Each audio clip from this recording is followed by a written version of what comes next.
ሰላም ጤና ይስጥልኝ የተወደዳችሁ የሰለዳ ሚዲያ አድማጭ ተመልካቾቻችን እንዴት ቆያችሁ?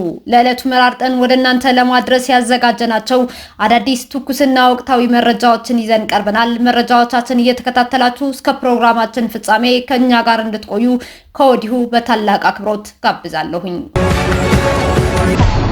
በትግራይ ክልል ለ5 ወራት ደብዛው የጠፋው ካሜራማን ወደ ኤርትራ መንግስት ተላልፎ እንደተሰጠ ተጠቆመ።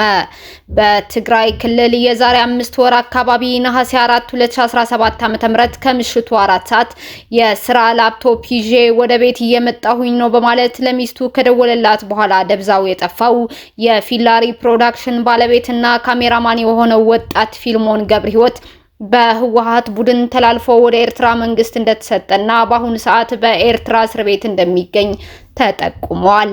ይህንን የተደበቀ ሚስጥር ይፋ ያደረገው የህወሓት አክቲቪስት የሆነውና ሰሞኑን በሚዲያ ቀርቦ ህወሓትን መደገፍ በይፋ ቆሜያለሁኝ ያለው ብርሃነ ገብረገርግስ ወይም በቅጽል ስሙ ልፍዓተይ ተስፋ ነው።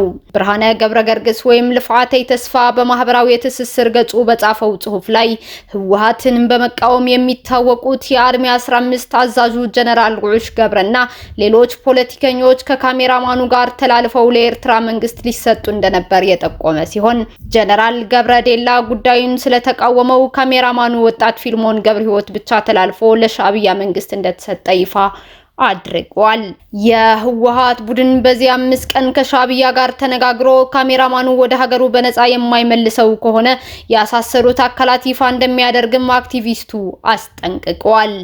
ይህ አንድን ዜጋ ወደ ሌላ ሀገር መንግስት አሳልፎ የመስጠት ድርጊት ኢትዮጵያውያን ዜጎች በትግራይ ክልል የህወሓት ቡድን የግል ንብረቱ እንዳደረጋቸው የሚያሳይ ድርጊት መሆኑንም ያሳያል እየተባለ እየተነገረ ይገኛል።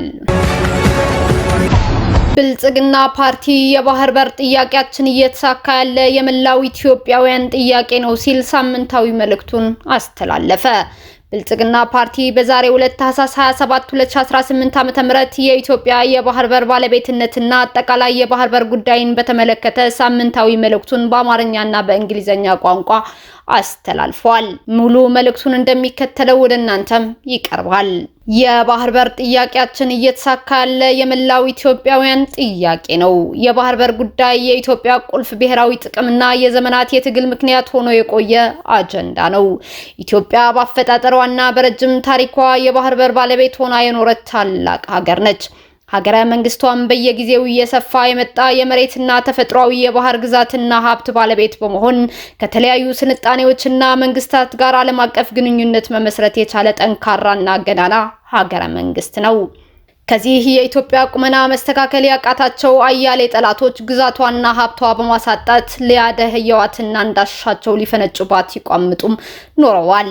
በተለይ ከ19ኛው ክፍለ ዘመን መባቻ ጀምሮ በተፈጠረው የቅኝ ግዛት እንቅስቃሴ የኢትዮጵያ የባህር በር ግዛትና ሀብት ለመንጠቅ ከፍተኛ ግፊቶች ሲደረጉ ተስተውለዋል። ለዚህ ምክንያቱም ባህር በር ያላት ኢትዮጵያ ከተጽዕኖአችን ቁጥጥራችን ውጭ ሆነች የማትበገር ሀገር ትሆናለች የሚል ነበር። እነዚህ የሩቅና የቅርብ ጠላቶች በመላ ኢትዮጵያውያን እልህ አስጨራሽ ተጋድሎ ግዛቷ መውረር፣ ህዝቦቿን ማስበገር፣ ሀብቷ መመዝበርና ነፃነቷን መንጠቅ ሳይችሉም ቆይቷል።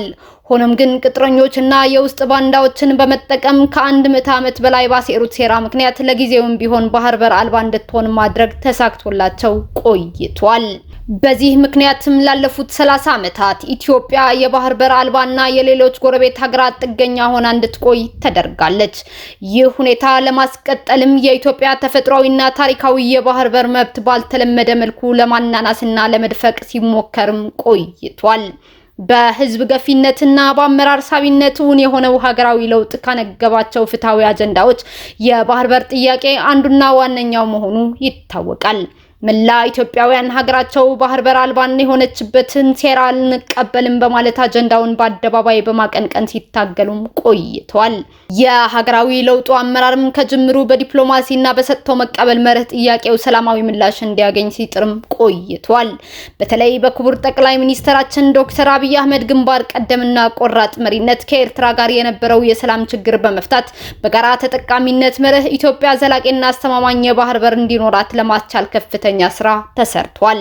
ይሁንና ከመጀመሪያውም ኢትዮጵያ የመልክዓ ምድር እስረኛ ማድረግ እንደዋና ግባቸውና ጥቅማቸው የሚገነዘቡ የራሳቸውና የጎረቤቶቻቸው ልማት የማይፈልጉ የዜሮ ድምር ፖለቲከኞች ይህ እንዳይሆን አሻፈረኝ ሲሉም ተስተውለዋል። እንዲህም ሆኖ የኢትዮጵያ የባህር በር የመላ ኢትዮጵያውያን ፍትሃዊ ጥያቄ በመሆኑ ሊገታ የሚችል አልሆነም። አያሌ ሀገራት ይህንን የኢትዮጵያ ፍትሃዊ ጥያቄ እየደገፉና የመንግስቷንና የዜጎቿን የተናበበ ቁርጠኝነት እያደነቁም ይገኛሉ። ኢትዮጵያ እስካሁን በባህር በር ምክንያት ያጣችው ብሔራዊ ጥቅም የትየሌለው ሆኖ በመቆየት የአንዳንድ ሀገራት አጠቃላይ ገቢ እስከመሆንም ደርሷል። ይህ ደግሞ ኢትዮጵያ ላልተፈለገ ወጪ ከመዳረግ አልፎ እንደማንኛውም ሀገር ማስከበር የሚገባትን የደህንነትና የህልውና ጉዳዮችና ፍትሃዊ ጥቅሞች ሲያሳጣትም ቆይቷል።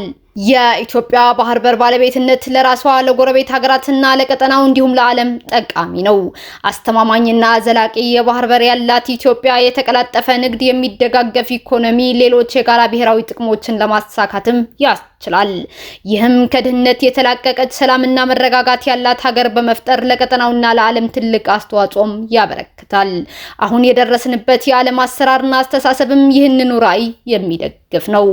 በሉላዊነት ማለትም ግሎባላይዜሽን መርህ መሰረት ዓለም አንድ መንደር የሆነች በመምጣት አንድ የጋራ መኖሪያ ሀብቷ ደግሞ የሰው ልጆች በጋራና በፍትሃዊነት የሚጠቀሙት እንዲሆን ያበረታታል።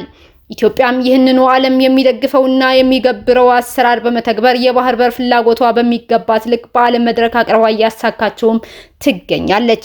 ሌሎች የባህር በር የሌላቸው ሀገራትም የኢትዮጵያ ፈለግ በመከተል አጀንዳው እያነሱትና ለማሳካት እየተንቀሳቀሱም ይገኛሉ። በመሆኑም አጀንዳው ከጊዜ ወደ ጊዜ የተለመደ የሆነና እውን የመሆን እድሉ እየሰፋም መጥቷል። ለዚህም ነው ጥያቄው በመላው ኢትዮጵያውያን የጋራ አጀንዳ ከመሆን አልፎ በዓለም የሚደገፍ ፍትሃዊ ጥያቄ ለመሆን የበቃው።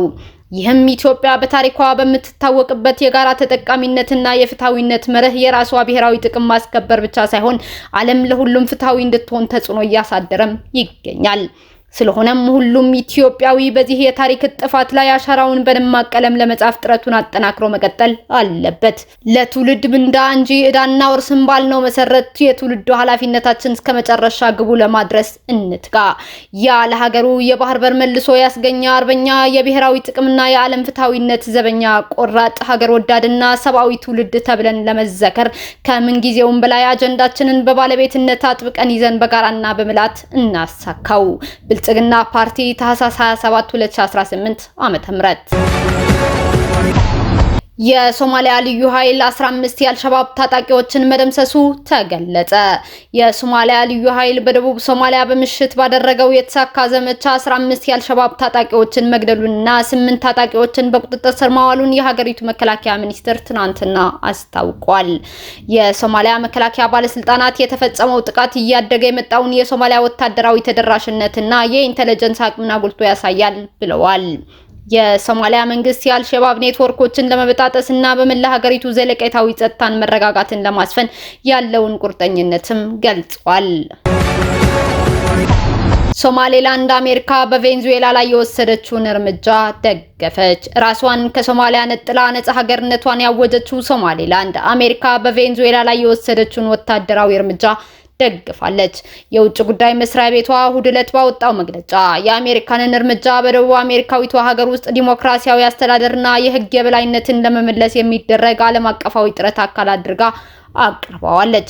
የሶማሌላንድ ሪፐብሊክ መንግስት አሜሪካ በቬንዙዌላ ህገ መንግስታዊ ስርዓት፣ ዲሞክራሲያዊ ውክልናና የህግ የበላይነት ወደ ቦታቸው እንዲመለሱ የሚወስደውን የተመጠነ እርምጃ በመርህ ላይ በመመስረት ትደግፋለች ብለዋል የውጭ ጉዳይ ሚኒስትሯ በመግለጫው። ሶማሌላንድ ከአንድ ሳምንት በፊት የመጀመሪያውን ይፋዊ የሀገርነት እውቅና ከእስራኤል ካገኘች በኋላ የትራምፕ አስተዳደርም እውቅና እንደሚሰጣት በተስፋ እየጠበቀችም ትገኛለች። የዓለም ፖሊሲ ሚናን መጫወት የሚችል ሀገር የለም ስትል ቻይና አስታወቀች። የቻይና የውጭ ጉዳይ ሚኒስትር ዋንጊው በቬንዙዌላ በድንገት የተከሰተው የሁኔታዎች ለውጥ የዓለም አቀፉን ማህበረሰብ ትኩረት መሳቡን ሰሞኑን አሜሪካ በደቡብ አሜሪካዊቷ ሀገር ላይ የፈጸመችውን ወረራን አስመልክቶ በሰጡት አስተያየት መናገራቸው ሺንዋ ዘግቧል።